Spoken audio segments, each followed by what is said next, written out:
Ay, ito pala, hindi ko natin. Meron. Ready? Go! Go! And go!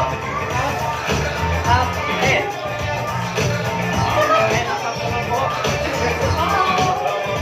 Ready? And go. And go. And Yes, thank you. Alright, Dimples Romana, guys, and of course the choreographer Joshua. Hi. Dimples, would you like to greet our guests? Nabigla ako. Akala ko kasi magsasalita muna ako bago tayo magsaya. But hello, hi, beautiful one.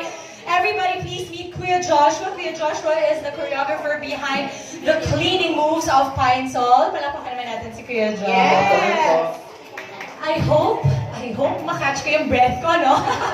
But it was so good working on this particular campaign with Pine Sol. Thank you so much for my Pine Sol family, ma'am and sir. And thank you for being here today. I know it's a bit of a reach because medyo umuulan, but perfect. Kasi pagpasok niyo ng mga kwarto niyo mamaya at mga bahay ninyo, putik-putik na yung mga shoes niyo, pwede niyo nang gamitan ang iuwi niyo Pine Sol at makisayaw na rin sa amin. And please, try to do the dance challenge. You know, I've been doing dancing on TV starting, I think, when I did Bagani. I don't know if you all remember, no? I did Babaylan for Bagani and I would dance there. And this time, it was a bit of a challenge because my Pine Sol family actually challenged me to do the Babaylan moves but with the look of Daniela.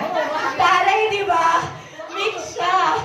Nakakaloka, sabi ko, gusto nila, very Daniela, and I love it because Daniela on Kanenang dito is actually filled with flair, just like the brand is, no? It's filled with flair, and I know that coming from the US, I had to watch the video, and nakakatuwa lang because I know a lot of moms and even dads out there love to have fun while they're cleaning their houses because, I mean, let's admit it, it's therapeutical to clean our homes, and you know what best way to do that but with a brand that is credible not only in the Philippines but also in the US.